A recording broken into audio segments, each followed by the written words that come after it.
turabashuhuje inshuti bakundwa mudukurikiranye muri uyu mwanya. Imana y'amahoro nibaha umugisha.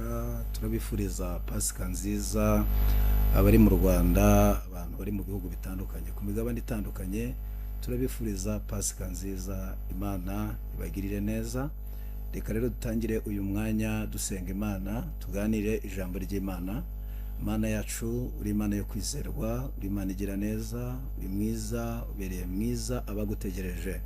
Tugushimiye kuko watanze Yesu kugira ngo tubone ubugingo buhoraho, uhabwe icyubahiro. Turasenze muri uyu mwanya ngo abantu bose bagiye kudukurikirana, bakurikirana iki kiganiro, bagira umugisha, ukuboko kwawe kwiza kube kuri bo, kube kuri nge.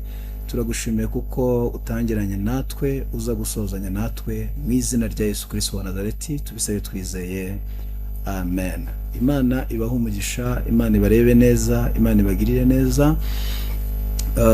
Nje mugiye kuganira kuri uyu munsi ijambo ry'Imana. Nitwa Vumiriya Jean Claude, ndi umugabo wubatse, ntuye muri Kagugu, mbarizwa muri ADPR ya Gasave. Imana ibaha umugisha kandi ibagirire neza. Turashimira rero ubuyobozi bwa Goodrich bwadutumiye kugira ngo tubaganirize kuri uyu munsi ijambo ry'Imana. Uyu munsi turasoma ijambo ry'Imana dusanga muri Matayo, ubutumwa bwiza bwa Yesu Kristo bwanditswe na Matayo 28 umurongo waho wa mbere. Ubutumwa bwiza bwa Yesu Kristo bwanditswe na Matayo 28 umurongo waho wa mbere, haranditswe ngo nuko umunsi w'isabato ushize ku wa mbere w'iminsi 7, umuseke wenda gutambika, Mariya Magadarena na Mariya wundi bajya kureba cya gituro. Habaho igishyitsi cyinshi kuko marayika w'umwami Imana yaramanutse avuye mu ijuru, abirandura igitare akicaraho. Ishusho ye yasaga n'umurabyo n'imyenda yeraga nk'urubura. Babarinzi bamubonye bagira ubwoba, bahinda umushyitsi, basa n'abapfuye. Ariko marayika abwira abagore ati, mwebweho mwitinya kuko nzi yuko mushaka Yesu wabambwe. Amen. Ndashaka tuganire kuri Pasika, tuvugane imbaraga z'umuzuko. Niko turi buvugane imbaraga z'umuzuko. Bibiliya itwereka Pasika Abisirayeli bizihizaga. Iyo usomye igitabo cyo Kuva igice cya 12 usangamo Pasika. Iyo usomye igitabo cya Yoshua igice cya 5 ku murongo w'9 naho usangamo Pasika. Bamaze kugira Gilugari barya imitsima idasembuwe bizihiza Pasika. Usanga Pasika Abisirayeli bizihizaga bibukaga uko Imana yabavanye mu Egiputa mu maboko ya Farawo. Bibiliya isomye igitabo cyo Kuva 12 usanga Mose Imana imubwira ngo bazizihiza iyo Pasika. Yamubwiye ko bazabikora, uko bazabigenza, bazabaga umwana w'intama, bawurye wese, ndetse bafata amaraso y'umwana w'intama bayasige ku nkomanizo z'umuryango. Bibiliya itwereka yuko Abisirayeli bizeye icyo Imana yavuganye na Mose, bagafata wa mwana w'intama bakamurya, bagafata ya maraso bakayasiga ku nkomanizo z'imiryango. Ntacyo marayika wanyuze mu Egiputa yatwaye imfura n'uburiza bw'amatungo warimbuye, marayika murimbuzi ntigeze akora ku bana b'Abaheburayo, kubera ko bizeye icyo Imana yavuganye na Mose, kubera ko bizeye icyo Imana yavuze ibwira umugaragu wayo. Uriya mwana w'intama yarasobanuye Kristo, ariya maraso yarasobanuye amaraso y'umwana w'intama Yesu Kristo. Ni ukuvuga ngo kumusiga ku amaraso kuyasiga ku nkomanizo z'umuryango byari bivuze iki? Umuririmbyi w'120 yararirimbye aravuga ngo Uwiteka umucamanza, iyo mbonyeho amaraso ntancira urubanza rubi, ahubwo anyita ukiranutse. Yaranshunguye ngo mbuwe, niko kunyishingira. Aravuga ngo ubwo adapfa nanjye singipfuye. Ariya maraso kuyasiga ku nkomanizo z'imiryango cyari ikimenyetso kigaragaza ko umuntu wese Imana izabonaho aya maraso ya Yesu Kristo, ariya maraso yamenekeye ku musaraba igorogota, nta rubanza azacirwa kubw'amaraso y'umwana w'intama w'Imana. Bibiliya itwereka yuko abana b'imfura b'Abaheburayo, abana b'imfura babizera Imana, bari bakina umupira i Gosheni, ariko abana b'imfura bo mu Egiputa bari bapfuye kubera ko abanyegiputa nta kimenyetso bari bafite.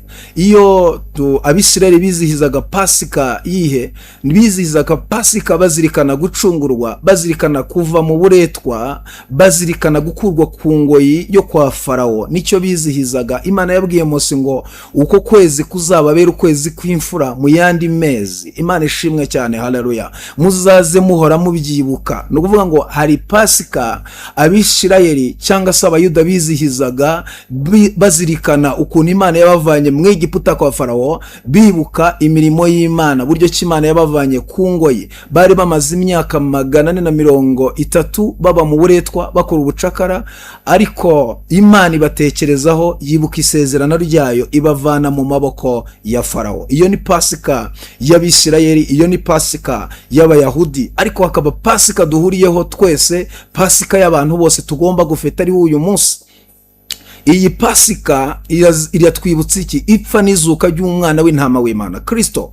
Yagombaga kuza agapfa, yagombaga kuza akabambwa, twebwe tukabamburwa.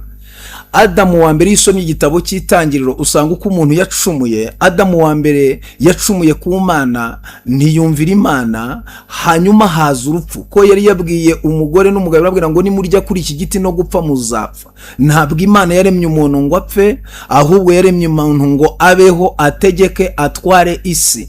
Nicyo Bibiliya itwereka isomye Itangiriro. Ariko icyaha cinjiye mu muntu, umuntu arapfa, abantu batangira gupfa. Adamu wa mbere yazanye urupfu, ariko Imana itanga amahirwe ya kabiri, itanga Adamu wa kabiri ari we Yesu Kristo, azana icyo bita ubugingo, azana icyo bita umuzuko. Amen. Iyo usomye Bibiliya, Yohana, ubutumwa bwiza bwa Yesu Kristo ko bwanditswe na Yohana, igice cya 11 ku murongo wa 40, usanga ijambo rivuga ngo umuntu unyizera naho yaba yarapfuye azongera abeho. Ni ijambo Yesu yatangarije Betaniya mu gihe yazuraga Lazaro, yaramaze iminsi 4 mu gituro. Ndashaka kubabwira iki? Ndashaka kubabwira ngo Yesu yaraje urupfu arugira irembo. Haleluya. Aravuga ngo umuntu unyizera naho yaba yarapfuye azongera abeho. Ndashaka kubatangariza kuri uyu munsi, mu rupfu rwa Yesu twavanye mu buzima, mu rupfu rwa Yesu twavanye mu bugingo, mu rupfu rwa Yesu twavanye mu amahoro. Ku musaraba, ku munsi wa gatanu niho bamubambye, bamushyira ku musaraba w'isoni Nyabihanga, aho bashyiraga ibivume, yicwa urupfu rubi, bamubamba hagati y'abagome, hagati y'ibisambo bibiri, bamwambika ikamba ry'amahwa, bamutera imisumari mu biganza ndetse no mu birenge, bamutera icumu mu rubavu, rihingura ku mutima, havamo amazi n'amaraso. Byari bivuze iki? Ari amazi n'amaraso byari bivuze ngo bizeza ibyaha by'abanyabyaha. Imana ishimwe cyane. Cassius, umusirikare umwe w'Umuroma, yihimuye kuri Yesu ngo atere icumu mu rubavu, havamo ayo mazi n'amaraso, bikubita mu jisho rye.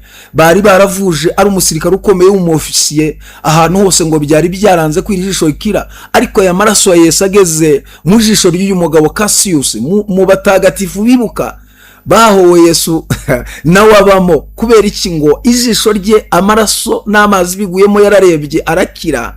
Atangaza aho ngaho babambiraga Yesu, aravuga ngo ni ukuri uyu yari umwana w'Imana. Imana ishimwe cyane. Ngo bahita batanga itegeko, baravuga ngo nawe bakwice kuko uhamije ko yari umwana w'Imana. Imana ishimwe, Imana ihimbazwe. Haleluya. Yesu bamubambye ku musaraba, akomeza akazi ko kuducungura. Murasanga abagome bari babambwe na Yesu, hari umwe wizera, hari umwe washinyaguriye Yesu, ariko hari n'undi wavuze ngo hoya, uyu ni umwana w'Imana, ni umukiranutsi. Twe tubambwe kubera ibyaha byacu, ariko uyu ni umukiranutsi.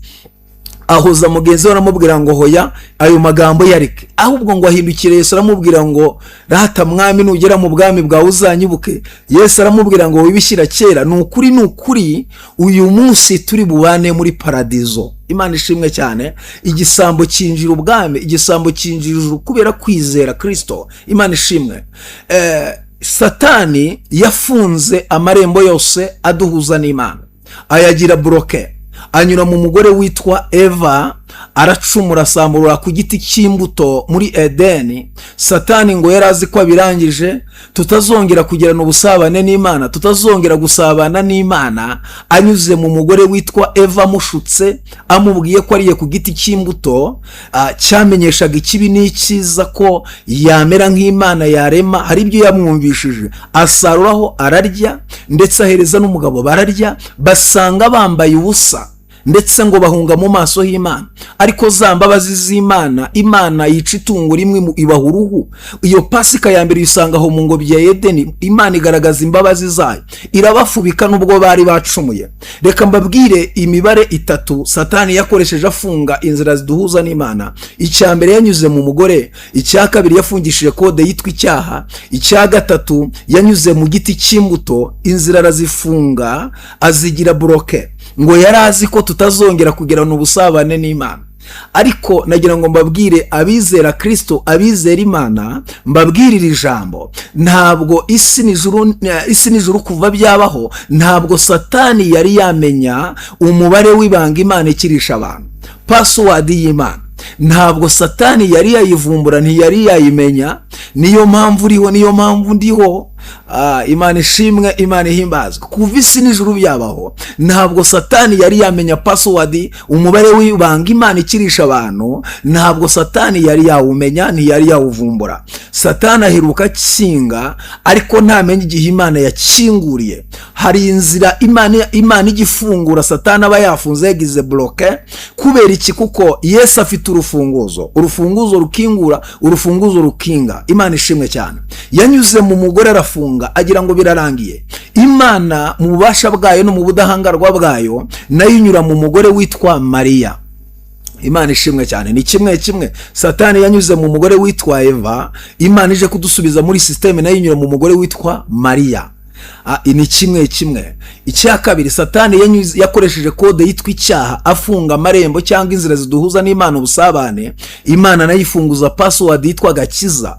Umubare w'ibanga Imana ikirisha abantu ni Yesu Kristo, umwana w'intama w'Imana. Satani yanyuze mu giti cy'imbuto muri Edeni, hanyuma umuntu aracumura, gisarura kiryaho, urupfu ruraza, agira ngo arabirangije. Ariko Imana nayo mu buhanga bwayo, mu bubasha bwayo, nayo inyura ku giti, ku musaraba Igorogota, haleluya, aho Yesu yarabambwe, ateze amaboko, avuga ijambo, aravuga ngo byose birarangiye. Bibiliya iravuga ngo umwenda wari ukingirije ahera cyane utabukamo kabiri, kugira ngo buri muntu wese yemererwe kwinjira ahera cyane. Wanasifiwe. Guhura n'Imana byari ibintu bigoranye. Iyo usomye igitabo cy'Abalewi kikwereka kugira ngo uvugane n'Imana, uhure n'Imana cyangwa ube umutambyi urobanurwe, hari icyo bavuga.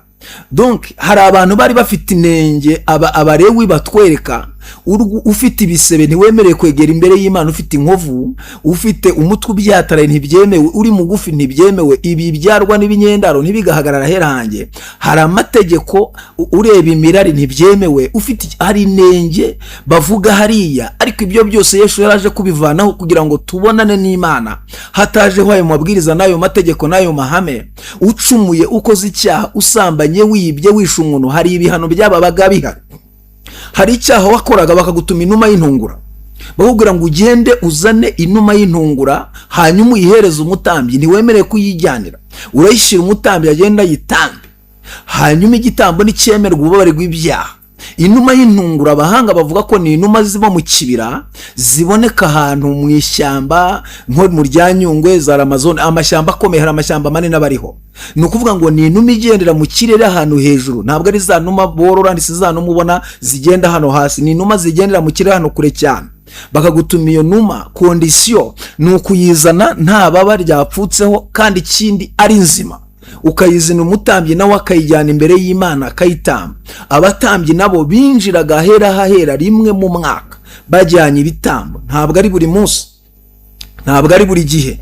Ni ukuvuga ngo hariho amategeko agoranye, hariho amabwiriza aruhanyije. Kuzana imfizi, ese izo mfizi, kubona ibyo bimasa, ntabwo ari ibintu byari byoroshye. Amafu ya Efasi, ibintu byari byoroshye. Yesu ari ku musaraba bambwe, icyo yavuze ni iki? Yaravuze ngo byose birarangiye. Ni ibiki yararangije? Ni uguhura n'Imana bigoranye. Kwa kundi wacumuraga ukajya kuzana ibitambo ukabishyira abatambyi bakabizana rimwe mu mwaka, nibyo yararangije. Yaje akuraho urusika rwadutandukanyaga n'Imana. Yesu yabaye umuhuza w'abantu n'Imana. Haleluya. Mukristo yigeze aririmba indirimbo umunsi ngo yagendaga aremerewe n'umutwaro w'ibyaha, ngo yagendaga afite ikintu kimuremereye, afite umutwaro yikoreye uba ku bitugu. Ariko ngo umunsi yageze ku musaraba, umunsi yarebye ku musaraba, ngo yumvise wa mutwaro ugenda udohoka. aratangira arimba ngo ndashima umusaraba, ndashima yamva nziza, ariko akavuga ngo ariko cyane cyane ndashima uwabambwe ku musaraba. Imana ishimwe, Imana ihimbazwe. Nguko yagendaga yegera umusaraba wa Yesu, ngo ni ku mutwaro wagendaga udohoka, ageze munsi y'umusaraba wa mutwaro uva ku bitugu ugwa mu mworera. Mu Kristo araririmba aravuga ngo iri ni itangiriro ry'umunezero wanjye. Imana ishimwe, Imana ihimbazwe. Ku musaraba Yesu yakoze iki? Yirehejeho amahanga yose, aravuga ngo mwese abarushye n'abaremerewe nimuze musange ndabaruhura. Imana ishimwe, Imana ihimbazwe. Haleluya. Aho Yesu yabambwe, aho niho yavanyeho ibyo by'ibitambo, niho yavanyeho ibyo by'abatambyi. Ni ukuvuga ngo Yesu yabaye igitambo kandi yabaye umutambyi. Imana ihimbazwe, Imana ishyirwa hejuru. Guhura n'Imana ntibyari byoroshye, byari bigoranye, ariko Yesu aza aba inzira. Iyo usomye Yohana, ubutumwa bwiza bwa Yesu Kristo uko bwanditswe na Yohana, igice cya 14 ku murongo wa 6, yaravuze ngo nije nzira n'ukuri n'ubugingo, nta ujya kwa data ntamujyanye. Wanasifiwe. Yesu yaje abinzira, abukuri, abubugingo. Ni ibintu bitatu bikomeye twabonye muri Kristo Yesu. Yatubereye inzira, amen, abukuri ndetse abubugingo. Ubugingo abantu babwatswe ryari? Ubugingo twabwatswe mu gihe umuntu yacumuye, mu gihe umuntu yakoze icyaha, haza urupfu, twakwa kubaho. Ubugingo bisobanuye kubaho, bisobanuye ubuzima. Hanyuma Yesu atugarura ubugingo binyuze muri we. Imana ishimwe cyane. Iyo usomye Yesaya 35 ku murongo w'8, abahanuzi bari barabihanuye kuko babonaga bigoranye. Mwiyerekwa Yesaya yaravuze ngo kandi hazabayo inzira nyabagendwa, iyo nzira izitwa iyo kwera no gukiranuka. Amen. Abanduye imitima ntibazaca muri iyo nzira. Iyo nzira izaba y'ababandi. Haleluya. Iyo nzira nta biteye ubwoba bizanyuramo, nta nyamaswa z'inkazi, nta ntare zizaba muri iyo nzira, ahubwo iyo nzira izaba y'ababandi abacunguwe n'Uwiteka. Haleluya. Ni inzira y'abacunguwe n'Uwiteka. Ariko yavuze iri jambo ryamfashije, ryanejeje, aravuga ngo iyo nzira umugenzi naho yaba ari umuswa ntabwo azayiyoba. Iyo nzira abahanuzi bahanuye ni iyihe? Ni Kristo Yesu. Iyo niyo nzira bahanuye. Uwitwa Maraki mu bahanuzi bato, igice cya 3 ku murongo wa 20, nawe yahanuye kuri Kristo. Haleluya. Imana ivugira muri Maraki, ivugira muri Maraki, aravuga ngo ariko mwebweho abubaha izina ryanjye, izuba ryo gukiranuka rizabarasira, rizaba rifite gukiza munsi y'amababa yaryo, muzasohoka mukinagire nk'inyana zo mu ruhongore. Imana iravuga ngo aba bazaba banjye ku munsi nzabikoreraho. Haleluya. Bazaba amatungo yanjye bwite. Abo n'abahanuzi bagiye bahanura Yesu. Uwitwa Yeremiya we yamwise Shami. Haleluya. Amwita Shami. Hanyuma Yesaya yongeye kumuhanura mu gice cy'ikenda, aravuga ngo dore umwana azasama inda, azabyara umwana w'umuhungu, azitwa Emmanuel, Imana mu bantu bayo, azitwa umwami w'amahoro, data wa twese. Amen. Aravuga ngo ubutware buzaba ku bitugu. Abahanuzi bari baramuhanuye, ndetse n'abayuda bari bafite isezerano ko hazavuka umwami w'amahoro ari we Kristo. Imana ishimwe, Imana ihimbazwe. Yesu yaraje abana n'abantu, avukira mu kiraro, aba mu buzima busuzuguritse, abana n'abantu kugira ngo abone uko acungura abantu. Ntiyaje nk'Imana, yanyuze mu muntu, avukira mu bantu kugira ngo abone uko acungura abantu. Iyo yaza nk'Imana mu cyubahiro cy'ubumana, ntabwo twari kumwegera. Yicishije bugufi, yisiga ubusa, niko Bibiliya ivuga. Wanasifiwe. Asiga icyubahiro. Imana ihimbazwe. Yohana ari ku kirwa Patimosi mu gice cya 5, Bibiliya yerekana mu gihe Yohana yari mwiyerekwa, yabonye ngo marayika w'Imana afite igitabo. Icyo gitabo ngo cyari gifatanyije ibimenyetso 7 agifite mu kuboko kw'iburyo.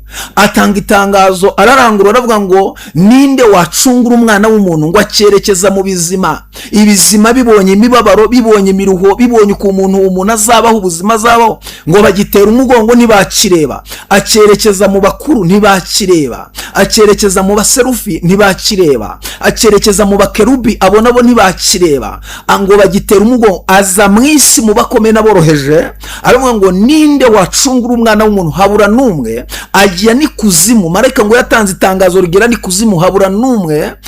Yohana ngo ari ku kirwa Patimosi ararira kuko yari abuze umuntu n'umwe, ngo habuze umuntu n'umwe wacungura umwana w'umuntu, atera ijwi hejuru ararira.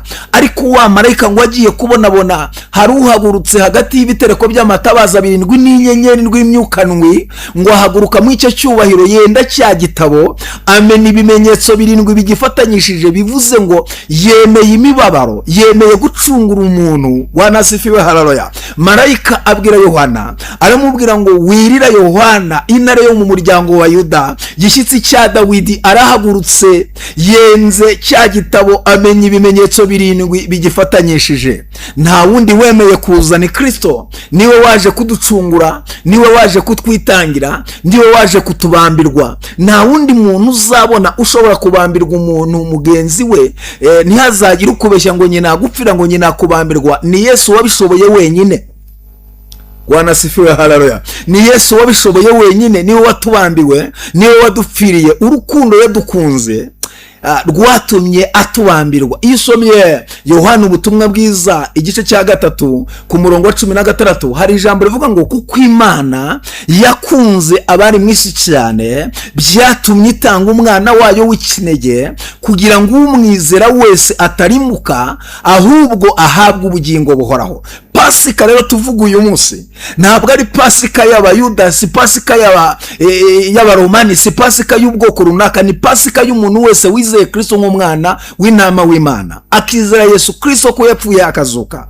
Umuntu wese wizeye Yesu Kristo umwami wa Nazareti, akizera uyu mwami, turizihiza pasika y'abantu bose. Yesu niwe pasika y'abantu bose. Abayuda bizihizaga pasika yuko bavuye mu buretwa kwa Farawo, ariko twebwe uyu munsi turizihiza pasika ko twavuye mu buretwa bwa Satani, ko twakuwe ku ngoyi y'icyaha, ko twashubijwe uburenganzira tukaba abana b'Imana. Icyo Satani yari yaratwatse Yesu yarakitugaruriye. Haleluya. Yesu yatugaruriye icyo umwanzi yari yaradutwaye, arakitugarurira. Mu rupfu rwa Yesu, mu maraso ya Yesu, mu kubambwa kwa Yesu, aho niho itorero rivukiye. Muri rya cumu ryo mu rubavu Cassius ateye mu rubavu, umusirikare w'umuroma ngo yihimuraga kuri Yesu, kumbi aragira ngo ibyanditswe bisohore. Haleluya. Itorero ryavukiye ku musaraba hariya Yesu yarabambwe. Ubwo bamuteraga icumu mu rubavu, hakavamo amazi n'amaraso agatanga. Amen. Aho niho itorero ryari rivutse.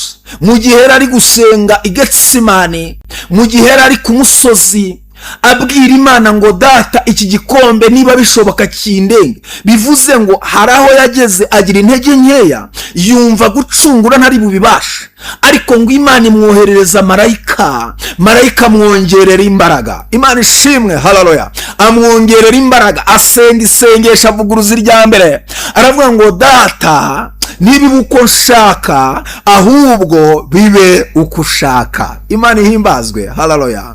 Mu gihe yabiraga ibyunzwe, mu gihe yabiraga ibyuya by'amaraso, burya Yesu yarari kubise.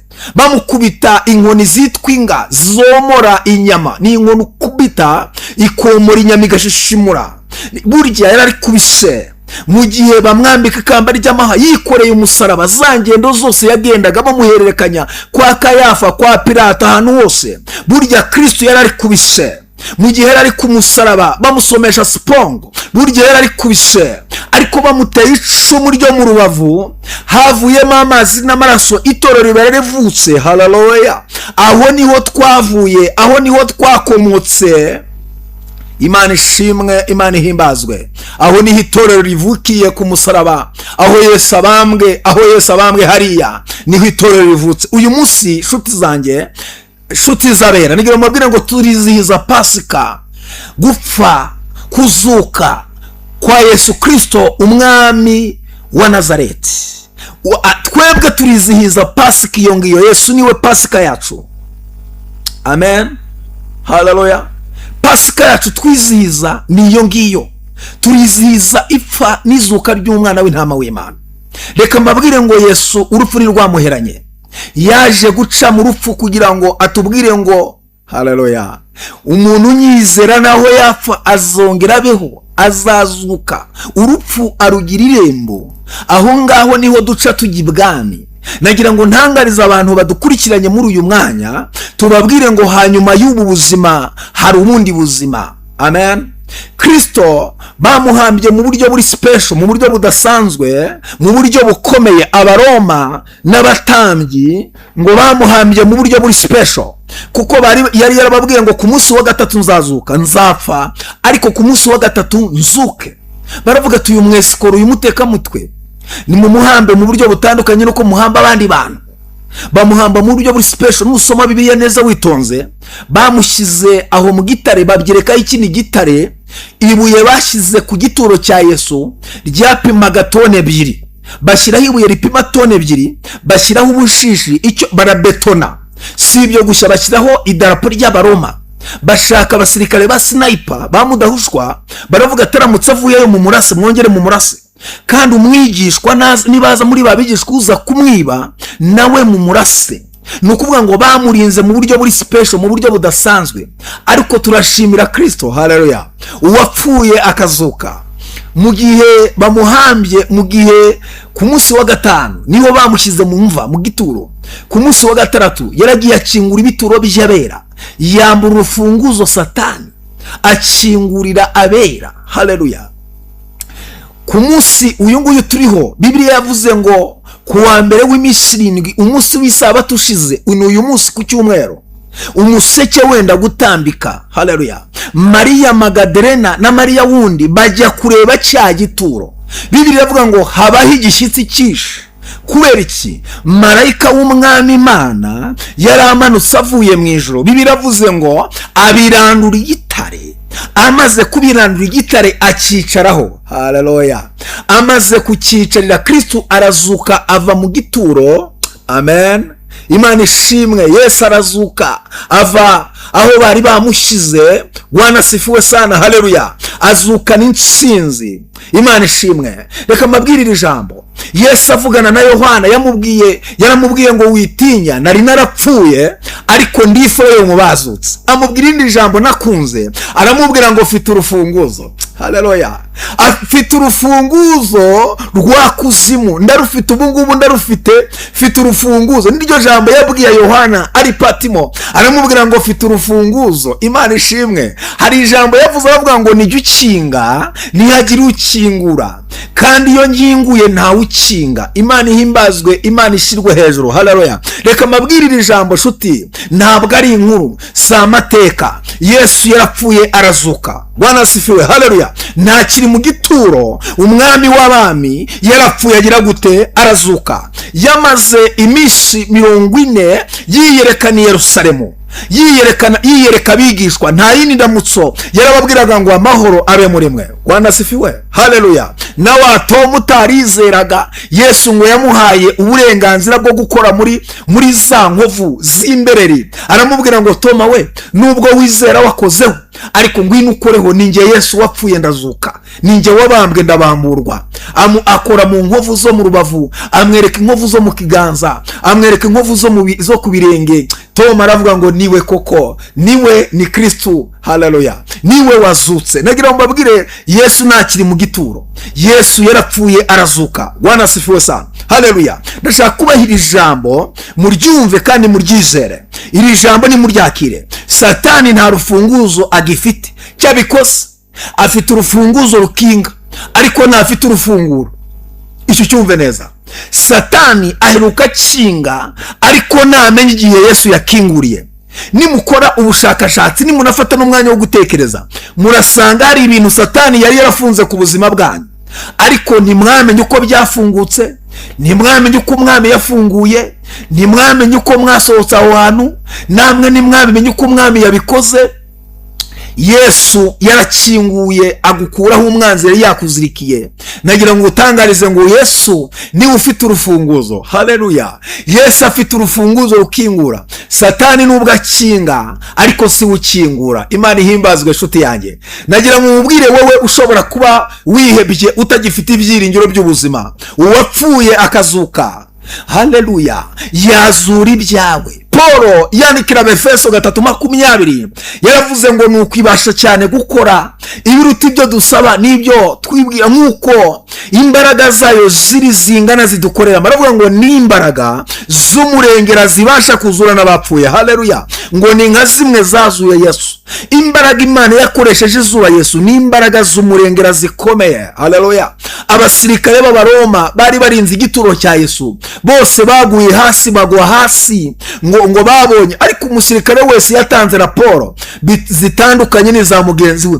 Umwe baramubazaga ati wabonye iki? Ati nabonye ibimeze nk'umuriro, nk'ibirimi by'umuriro. Undi bakamubaza ati komando wabonye iki? Ati nabonye ibimeze nk'imirabyo. Wanasifiwe sana. Haleluya! Undi bakamubaza ati se wabonye iki? Ati jewe numvise isi nyeganyega. Kuko Yesu azuka habayeho kunyeganyega ku isi, isi iratigita. Wanasifiwe sana. Umusirikare agatanga raporo ati jewe numvise isi nyeganyega n'ibyo mperuka. Undi bakamubaza ati se wabonye iki? Ati nabonye umugabo muremure wambaye ikanzu y'umweru ufite imisatsi yera. Batanze raporo zitandukanye, ariko ngo umwe yabonaga icyo abonye agwa hasi, bose bagwa hasi. Yesu arazuka. Wanasifiwe sana. Haleluya! ngo bagerageje no kubaha amafaranga, babaha ruswa kugira ngo batazagira icyo bavuga. Baravuga ati mu biceceke nimuvuge ko yazutse, ariko birarenga biramenyekana, ntago bikiri ibanga. Abavandimwe, Yesu yarapfuye arazuka. Haleluya! Yesu yavuye mu gituro. Yesu yanesheje rupfu na kuzimu. Ubwo yanesheje, natwe turabatsinzi. Wanasifiwe. Haleluya! natwe turabanesha. Amen. Nagira ngo mabwire, baravuze bati ntimubivuge, ariko birarenga, barabitangaza. Wanasifiwe. babaha ruswa, ariko abasirikare bavuga ati wa mugabo twari turinze yavuye mu gituro. Kuko bajyaga ku isoko bagiye guhaha, urumva hagombaga kubaho kurya neza kubera ko bahaye amafaranga. Ati uyu munsi uhashye byinshi. Ati nge narinze igituro cya Yesu, ariko bari bamaye akantu ngo simbivuge, ngo simvuga ko yazutse, ariko yavuye mu gituro. Wanasifiwe. N'abasirikare batizera baririye kuri Yesu, ku rupfu rwa Yesu baruririyeho.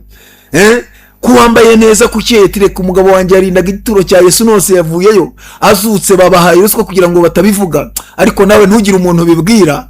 Yesu yazutse yavuye mu gituro, barabyamamaza. Reka shuti yanjye tubabwire ngo Yesu ntakiri mu gituro.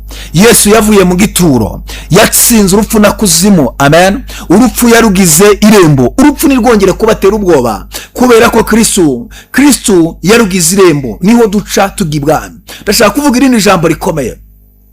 Marayika w'umwami Imana kuki yabiranduye igitare? Iri jambo muritekerezeho, muse nk'abari medita, muse nk'abari viva, muse nk'abaritekerezaho. Ni kuki marayika w'umwami Imana yamanutse akabirandura igitare, hanyuma amaze kukibirandura akakicarira? Ni kubera icyo atahise akomeza ngo agende? Kwari ukugira ngo batongera bakashyiraho cya gitare, kandi Yesu yavuyeyo, bagasibanganya ibimenyetso. Ni ukuvuga ngo marayika w'umwami Imana kubirandura kiriya gitare akakicarira, yagishyizemo imbaraga zikomeye ku buryo nta muntu waryeguraho riri. Abantu bagize amahirwe yo kugera muri Isirayeli, aho iryo buye ryari riri na n'uyu munsi niho rikiri, nta waryeguyeyo, nta warivanyeyo. Aho marayika yarishyize na bugingo n'ubu ngubu niho rikiri. Ni ukuvuga ngo marayika w'Imana yararibiranduye araryicarira. Hari imbaraga yicaranye ku iryo buye. Wanasifiwe. Reka mbahe ijambo rya gihanuzi, mbatureho iri jambo. Kuri uyu munsi Yesu yazutse, kuri uyu munsi Yesu yavuye mu gituro. Nagira ngo mbabwire, hari ibintu umwami agiye kubirandura, hari n'ibintu umwami agiye kwicarira muri uyu mwanya. Hariho igitare cyari kiri ku buzima bwawe, umwanzi yagushyizeho. Gishobora kuba ari igitare cy'agahinda, gishobora kuba ari igitare cy'ubupfubyi, gishobora kuba ari igitare cy'amadeni, gishobora kuba ari igitare cy'ibyaha. Hari imbaraga runaka zigutsikamiye ku buryo udashobora kwinyeganyeza, ku buryo udashobora kwinyagambura. Ariko ndaguha itangazo kuri uyu munsi mwiza, uyu munsi twizihizaho Pasika y'abizera Kristo. Nagira ngo mubwire ngo Yesu hari ibintu aje kubirandura, aje kubirandura icyo gitare cyawe, kandi icyo gitare cyawe umwami aje kucyicarira. Imana ishimwe, Imana ihimbazwe. Haleluya. Nagira ngo mbabwire ngo intsinzi y'abera yarabonetse. Kristo ntabwo urupfu rwamuheranye, natwe urupfu ntiruzaduherana. Yesu yarumazemo imbaraga, urupfu Yesu yarumazemo ububasha, yarumazemo ubushobozi. Nagira ngo mbabwire ngo Yesu yarugize irembo. Turizihiza pasika y'abizera, pasika y'abantu bose. Bwana asifiwe. Ntabwo ari ya pasika turyaho imitsima ngo tumanyire imitsima idasembuye gusa. Turazirikana urupfu rwa Yesu, turazirikana ko Yesu yabambwe akabamburwa, turazirikana ko Yesu yapfuye akazuka, turibuka ko Yesu, haleluya, ko Yesu ataheze mu gituro. Imana ishimwe. Nagira ngo tubabwire ngo hariho umuzuko w'abizera. Amen. Hariho umuzuko w'abizera ubwo Yesu azahamagara amazina yabe bose. Umuririmbyi yaravuze ngo nanjye nzumva izina ryanjye nanjye nitabe. Amen. Bwana asifiwe. Haleluya. Icyo twibuka niki? Turazirikana umwami watwitangiye, turibuka umwami wemeye kubambwa. Mu bizima, mu bakuru, mu baserafi, mu bakerubi ntawabonetse, mu bantu ntawabonetse, ahantu hose ntawabonetse, ariko turibuka ko hari uwagiye ku musaraba akatubambirwa, agapfa urupfu twari bupfe. Nagira ngo babwire ngo umupfu rwa Yesu, aho niho twaherewe ububasha bwo kuba abana b'Imana. Satani yari yaratwatse kuba abana b'Imana, yari yaratwatse ubusabane twari dufitanye n'Imana. Iyo usomye Yohana ubutumwa bwiza 1:12 haravuga ngo icyakora abamwemeye bose bakizera izina rye yabahaye ubushobozi bwo kuba abana b'Imana. Ntabwo twitwa abantu bakwita ikintu utari cyo, twe turi abana b'Imana. Petero yandika mu rwandiko rwe rwa 2 igice cya 2 ku murongo wa 3 yaravuze ngo niba mwarasogongeye mukamenya yuko uwo mwami wacu agira neza, nimumwegere, niwe buye rizima ryanzwe n'abantu, ariko ku Mana ryaratoranyijwe ribi ry'igiciro kishi. Ageze ku murongo wa 6 aravuga ngo namwe nimwubaka nk'amabuye mazima. Haleluya. Ariko ijambo nari nshatse yaravuze ngo ntimwarakababarirwa ariko ubu mwarababariwe, ntimwari ubwoko ariko ubu muri ubwoko. Aravuga ngo muri ishanga ryera, muri abantu Imana yarose muri Kristo Yesu. Aravuga ngo muri abami n'abatambyi. Imana ishimwe. Kristo yatugize abami n'abatambyi, yatugize ibikomangoma. Haleluya. Turi abana b'ibwami. Paul yaravuze ngo ubwo turi ab'ibwami dutungwa n'ibwami. Imana ishimwe, Imana ihimbazwe cyane. Nagira ngo mbabwire ngo uyu munsi icyo twibuka niki? Turibuka umwami w'abami wapfuye akazuka, turibuka umwami w'abami watwitangiye ku musaraba, turibuka umwami w'abami wabambwe tukabamburwa. Imana ishimwe. Ku musaraba wa Yesu niho twaboneye imbabazi, ku musaraba wa Yesu niho twaboneye urukundo, ku musaraba wa Yesu nagira ngo mbabwire shuti yanjye niho twaboneye urwandiko ruduhesha uburenganzira bwo kuba abana b'Imana. Icyo twibuka, pasika yacu itwibutsa urupfu rwa Yesu n'izuka rya Yesu, ndetse umwana w'intama w'Imana wamennye amaraso atwezaho ibyaha.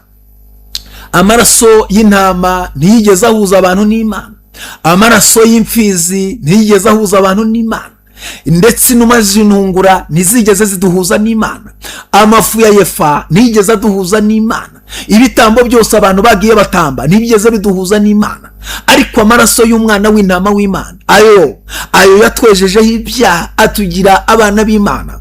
Umwanditsi wandikiye Abaheburayo yaranditse aravuga ngo amaraso ya Yesu avuga ibyiza kurusha ay'Abeli. Ay'Abeli ngo yahoraga abaza Imana ngo uzamporera ryari, ariko amaraso ya Yesu ayo yaduhuje n'Imana. Haleluya. Yatwejejeho ibyaha adukura ku ngoyi y'icyaha. Turi abana b'Imana, turi abaragwa, turi abana b'ibwami. Imana ibahe umugisha, Imana ibagire neza. Nagira ngo duhinire aha ngaha dusengere muri iri jambo. Mbibutse ko Satani afite urufunguzo rukinga ariko ntafite urukingura.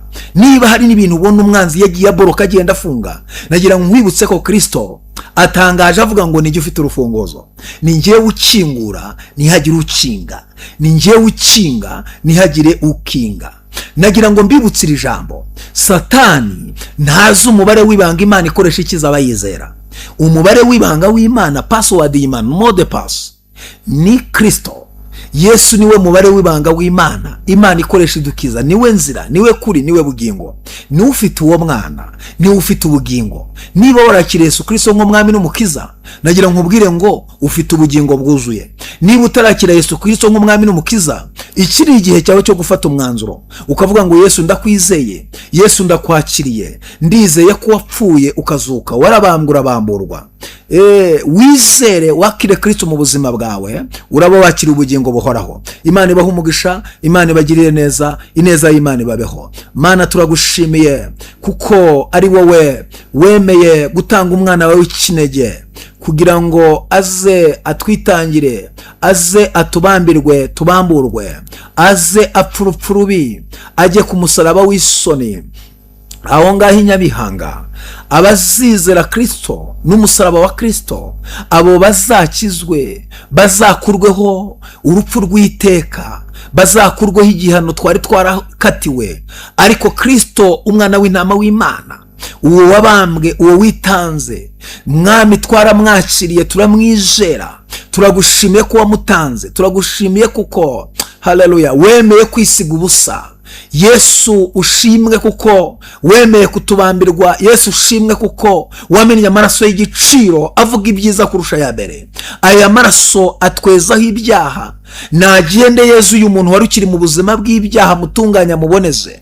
Ndatura imbaraga zihesha abantu kwizera Kristo, ndatura imbaraga zivana abantu mu buretwa mu bubata, ndetse ndatura imbaraga zivana abantu ku ngo y'icyaha.